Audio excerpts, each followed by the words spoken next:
De la matinale après ce reportage, on vous a dit sur Good Morning Cameroun, on essaie de mettre en lumière toutes ces personnes-là qui se battent au quotidien dans un secteur d'activité quelconque pour pouvoir subvenir donc à leurs besoins, à leur développement personnel et au développement donc de leur famille, parce que psychologiquement ils seront bien de voir autour d'eux que ça va, que ça marche, tout le monde est tranquille.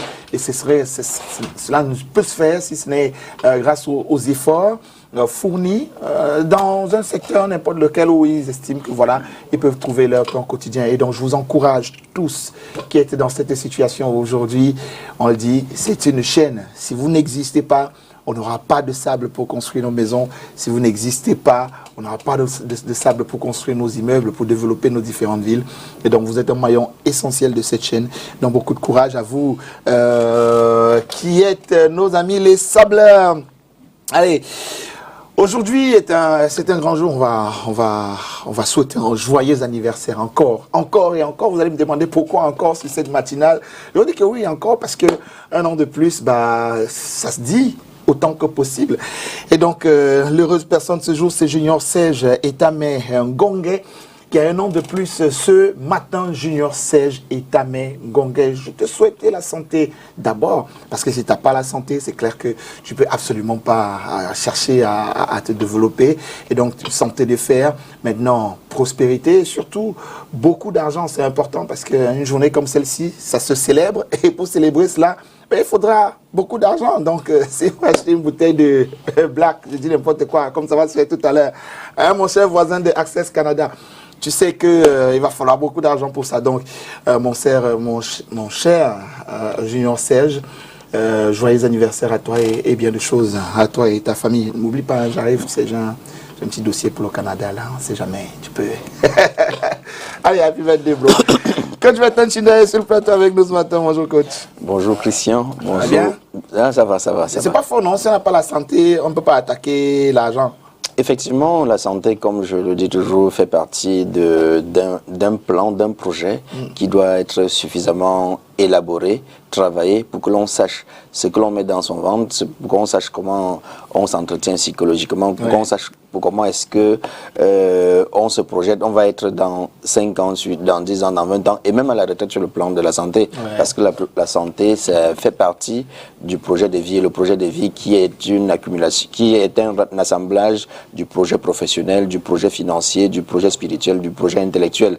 Et évidemment, tu l'as dit tout à l'heure, si nous n'avons pas d'argent, on n'aura pas de quoi financer cette santé. Et si on n'a pas de santé, on ne peut pas faire ses affaires. Voilà. Et si on ne fait pas ses affaires, on ne vit pas, puisqu'on n'aura pas de quoi manger. Donc la santé, elle est primordiale. Elle est importante.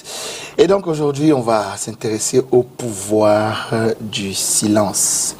Le pouvoir du silence. Alors vous demandez comment est-ce que quelque chose qui ne, entre guillemets, ne se manifeste pas, même si ça reste une manifestation, une forme d'expression. On a parlé de la communication non verbale ici récemment. Oui. Et je crois que ça va un petit peu dans ce sens. Comment vous demandez comment quelque chose de silencieux peut avoir autant de pouvoir? On va en discuter avec nous aujourd'hui, coach. Comment déjà comprendre que le pouvoir, le silence peut avoir du pouvoir? Juste une anecdote pour notre actualité. Il y a quelqu'un qui a fait un développement qui a soutenu une thèse des années antérieures sur le silence du chef de l'État, même si ce n'est pas ça qui m'inspire. Même si ce n'est pas ça qui m'inspire, mais quand même, il faut noter que le silence a un réel pouvoir. Et d'ailleurs, un penseur a dit le silence est la plus haute sagesse de l'homme. Le silence est la plus haute sagesse de l'homme. Parce que quand vous communiquez, vous transmettez vos informations à l'extérieur et vous ne savez jamais qui en dispose. Donc quand vous arrivez à un endroit, quand il y a une situation, quand vous vous mettez à parler, je ne dis pas qu'il ne faut pas parler, qu'il ne faut pas communiquer, mais quand vous communiquez, vous transformez, vous donnez des informations par rapport à vous. Maintenant, est-ce que vous êtes certain de l'utilisation de ces informations par ceux qui vous écoutent? Les gens qui ne sont pas vous. Voilà, donc le silence est une arme redoutable pour ceux qui savent l'utiliser. C'est pour cette raison que le penseur a dit le silence est la plus haute sagesse de l'homme, parce que c'est une arme, vous voyez, c'est une arme que vous possédez si seulement vous savez l'utiliser.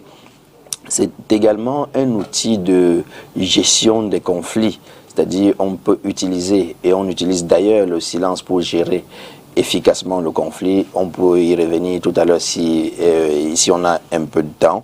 Donc, il faut donc savoir tout simplement que le silence, il faut apprendre à en devenir le maître et non de devenir la victime. Parce que si vous utilisez inefficacement le silence, vous devenez plutôt la victime de ce silence et non plus le maître. Si vous savez comment maîtriser ce silence, comment développer, utiliser ce silence, ça vous donne d'être le maître de votre vie. Et voilà, on parle de silence, hein, et ça me rappelle, pendant qu'on discute là, une expression qu'on a trivialement utilisée quand on était petit, en face de nos amis avec qui on avait des problèmes. On répond à un imbécile par un coup de silence. L'enfant ne savait pas trop ce que ça voulait dire, mais en fait... Aujourd'hui, on en parle. Et on y trouve même d'ailleurs des atouts. Coach, oui. Parlons-en. Quels sont les atouts qu'on peut attribuer au silence? Le silence a un pouvoir de protection. A un pouvoir de protection. Et quand l'enfant dit on répond à un imbécile par un coup de silence, il ne sait pas qu'il a développé là une capacité de protection de sa personnalité ou bien de sa relation avec son vis-à-vis en utilisant le silence. Oui. Parce que si à un imbécile, tu ne réponds pas par un coup de silence, je prends encore l'expression des enfants, tu ne réponds pas par un coup de silence, tu peux dire des choses qui ne riment pas avec l'émotion de ton vis-à-vis et tu as ton œil qui est poché. Ou tu peux briser ta relation avec cet individu alors que la discussion ne tenait lieu qu'à un acte posé et qui ne pouvait pas englober toute l'entièreté de votre relation. Donc le silence a un pouvoir de protection. Le silence également préserve les relations. Ça, ce sont les atouts du silence. Ça préserve les relations. Le silence est également important dans la gestion des conflits. Le silence est un pouvoir de négociation également. Donc nous avons là quelques atouts du silence. Ça permet de se protéger, ça permet d'entretenir nos relations, ça permet de pouvoir gérer les conflits et ça permet également de rentrer dans les négociations. Et vous savez également que dans la vie, tout ne se fait qu'en termes de négociation. C'est-à-dire que nos échanges avec pas nos échanges, notre communication aux téléspectateurs est de façon négociée parce qu'il faut rechercher le canal par lesquels ils peuvent bien comprendre ce que nous sommes en train de dire. C'est pour cette raison que nous prenons des exemples, donc ça rentre dans la négociation.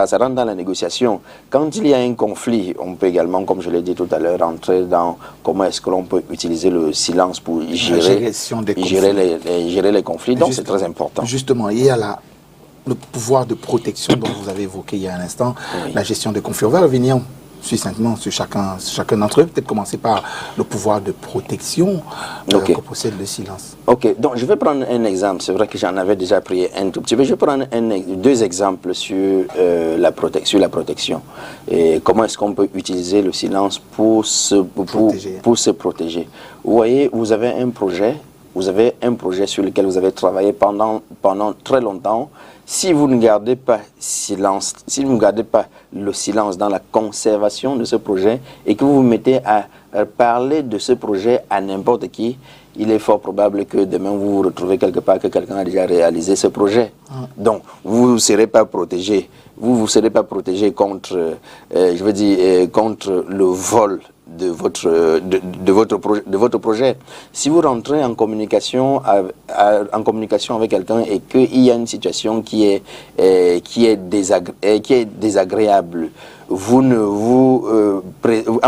gardez pas le silence et vous vous mettez à invectiver la personne sous prétexte que c'est la personne qui vous a attaqué et vous réagissez par rapport à cette personne. Soit on peut se retrouver au tribunal et vous ne vous protégez pas. Vous ne vous êtes pas protégé contre votre liberté. Parce que pendant que les échanges sont faits, vous avez dit des choses ou bien vous avez fait des choses que vous risquerez de pouvoir regretter le lendemain. Donc du coup, le silence a un caractère, il est protecteur à ce moment-là. Imaginons également pour ceux qui, dans la communication quotidienne, aujourd'hui, passent le temps à, quand tu dis comment ça va, il te dit, oh, je n'ai pas payé mon loyer, oh, je n'ai pas de santé, oh, je n'ai pas... Donc, la personne délivre tout un tas de difficultés qu'il a au quotidien. Il n'a pas gardé silence, il a exposé aux gens. Or, vous savez que quand vous exposez vos problèmes aux gens, vous avez 80% de personnes qui sont contentes que vous ayez des problèmes. Ça là témoigne du fait que eux, ils sont quand même ils ne sont pas les seuls à avoir les problèmes. Vous aussi, vous avez les problèmes. Mais ils ne vont pas vous montrer cela. Et quand vous allez découvrir, cela va vous mettre dans, ça va paraître comme une trahison. Or, si vous avez gardé le silence, vous serez protégé contre cette trahison-là. Il y a 15% de personnes qui s'en foutent. Ils ne sont même pas en train de vous écouter. Ils ne sont pas en train de vous écouter parce que vous avez les problèmes. Eux aussi, ils ont les problèmes. Ils n'ont pas le temps pour vous écouter parce qu'ils ont aussi les problèmes. Et si vous vous rendez compte que j'étais en train d'échanger avec quelqu'un qui n'était même pas en train de m'écouter, vous n'allez pas dire parce qu'il avait aussi les problèmes. C'est un peu comme si cette personne n'a pas d'écoute active. Cette personne est renfermée, cette personne est jalouse, cette personne ne veut pas vous voir épanoui. Vous lui avez dit tous vos problèmes et puis il n'a pas tenu compte de ça. Donc, en gardant le silence, on se serait protégé contre la déception, contre même la dépendance. Parce que quand on va parler de son problème à quelqu'un qui ne va pas vous apporter la solution, qui ne va pas, et même s'il compatissait, ce serait juste pour quelque temps, ça nous met dans la dépendance. Donc le silence nous permet de sortir de la dépendance et de devenir indépendant et de puiser dans les ressources qui sont propres à nous, que nous avons à l'intérieur de nous pour commencer à vivre une vie meilleure, une vie idéale. Oui. Donc voilà un peu comment est-ce que je peux parler de la protection en termes d'outils ou bien d'atouts nécessaires pour pouvoir se protéger en gardant le silence. En gardant le silence, voilà. Évidemment. Et dans le niveau protection, on s'est rendu compte que dans l'un de vos exemples, il y avait une sorte de gestion de conflit aussi dedans, quand on parlait du silence qui pourrait amener à ce qu'on ne se retrouve peut-être pas au tribunal quand on a choisi de garder le silence face à une situation qui commençait déjà à s'envenimer. J'imagine qu'il y en a bien d'autres. Oui, si on peut un peu expliciter cette gestion, comment est-ce qu'on peut utiliser le silence pour la gestion des conflits. Imaginons que vous soyez en train d'échanger avec quelqu'un et que vous invectivez, comme j'ai dit tout à l'heure. Vous savez, à ce moment, vous ne faites que réagir. Or, si vous gardez le silence, vous avez le temps de répondre avec spontanéité. C'est quoi la différence entre répondre avec spontanéité et répondre avec réactivité? C'est qu'avec spontanéité, vous préservez la qualité de la relation que vous avez avec la personne, vous préservez les intérêts, vous préservez, vous développez les choses en toute conscience, c'est-à-dire réfléchi. Alors que répondre avec réactivité, quand vous répondez avec réactivité, c'est que vous utilisez les émotions qui vous passent simplement par la tête, et ça peut ne pas avoir, je veux dire, un effet que vous souhaiterez le maintenir d'ici 2 minutes ou bien d'ici 5 minutes. C'est pour cette raison que après une bagarre, les gens vous disent, je ne sais même pas ce qui m'a pris, j'étais vraiment fâché. S'il avait pris le temps, 1 seule minute, 1 seule seconde, parce que dans un échange, rien ne vous pousse à répondre dans les 1 seconde qui suit, dans les 2 secondes qui suivent. Mais si vous gardez le silence, je ne dis pas de vous laisser briser, mais si vous gardez le silence, vous allez pouvoir répondre avec spontanéité et non avec réactivité. Est-ce que ça veut dire par là que le silence dans une condition comme celle-là est synonyme de, comment je vais appeler ça, susceptible de développer la maîtrise de soi? Effectivement, ça pour atout de développer la maîtrise de soi et de savoir d'être responsable de ces actes. Parce que ce que je dis, c'est que après avoir répondu avec réactivité, vous n'avez pas la maîtrise, il n'y a pas la maîtrise de soi, mais quand on vous présente les faits après, vous voyez que vous avez réagi sans maîtrise de soi. Vous avez réagi, et si on vous demandait de répondre encore à cet acte, vous ne répondrez pas de la même façon. Parce que vous êtes conscient des dégâts aujourd'hui. Parce que vous êtes conscient des dégâts. Désormais des dégâts. Parce qu'à un moment, on n'avait pas conscience de ce qui pourrait arriver. Voilà. Parce qu'on ne s'est pas arrêté un peu. Voilà. Donc le silence vous permet de pouvoir regarder. Nous sommes là dans la gestion des conflits. Tout à fait. Parce que dans la gestion des conflits, c'est qu'on est quand même d'accord qu'il faut qu'on gère le conflit. Bien sûr. Et je ne peux pas gérer le conflit sans comprendre l'intention positive de l'autre. Si pendant que quelqu'un qui est en face de moi, il est en train de poser, il est en train d'expliquer pourquoi est-ce qu'il a fait, il a posé tel acte, et que je suis en train de répondre en même temps, c'est que je ne peux pas me déplacer pour aller dans sa carte de la réalité, par exemple, détecter quelle était son intention positive. Parce que chacun réagit toujours par rapport à une intention positive à soi et non positive à quelqu'un d'autre. Et du coup, il peut employer un acte qui n'est pas, il peut poser un acte qui n'est pas cohérent pour satisfaire cette intention positive. Chaque individu a toujours une intention positive. Donc, si vous ne gardez pas le silence pour comprendre l'autre dans sa carte de la réalité, pour détecter quelle est son intention positive, il est clair que vous garderez toujours cette colère, cette trahison ou bien cette émotion négative en vous.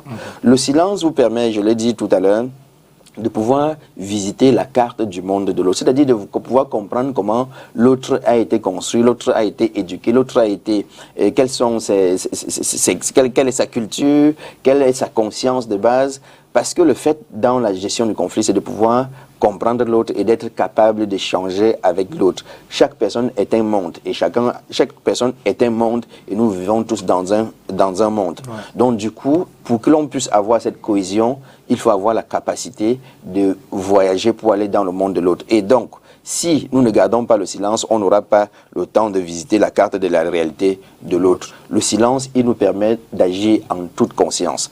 D'agir en toute conscience, c'est-à-dire prendre acte du fait que nous avons nos valeurs à nous, l'autre a aussi ses valeurs, nous avons notre carte à nous, l'autre a aussi sa carte, nous avons notre éducation, l'autre a aussi son éducation, nous avons notre culture, l'autre a également sa culture.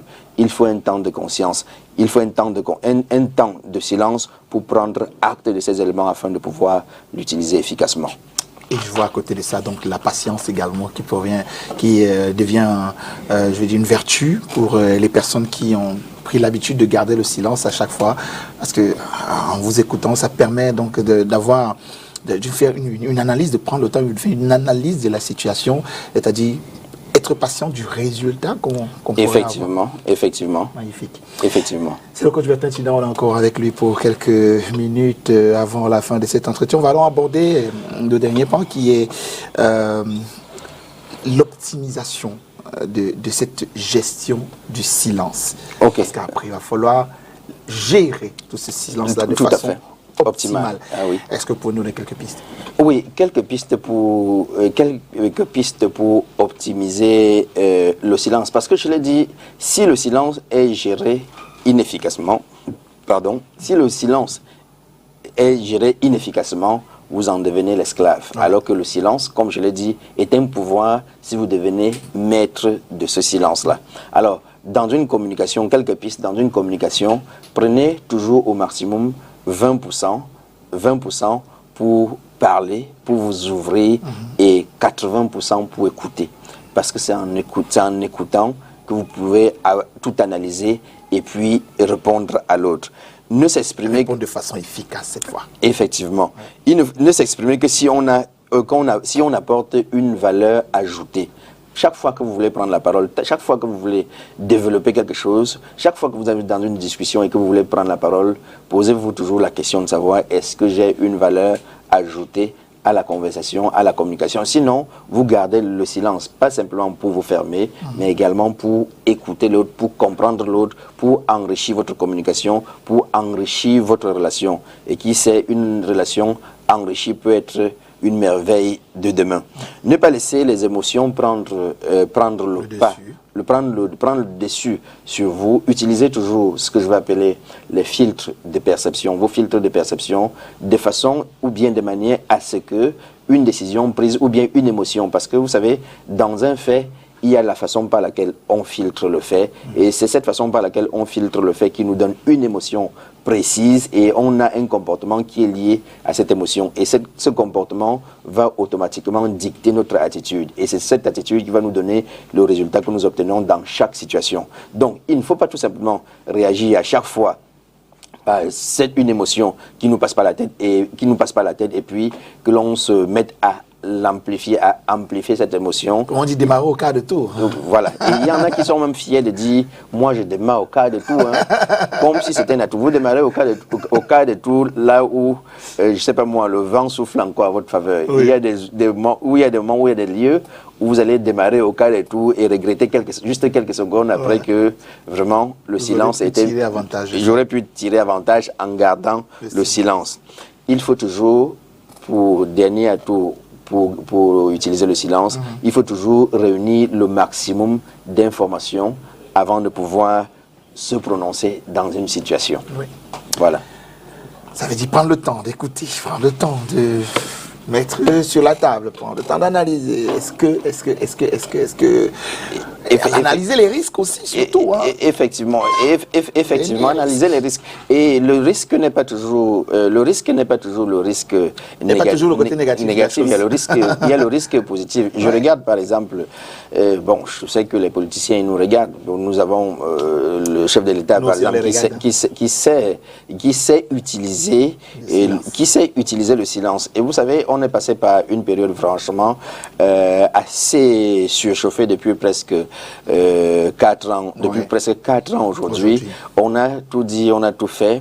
Et bon, à la fin, si on reste encore avec un grain de paix jusqu'à présent, c'est qu'il y a quelqu'un qui a su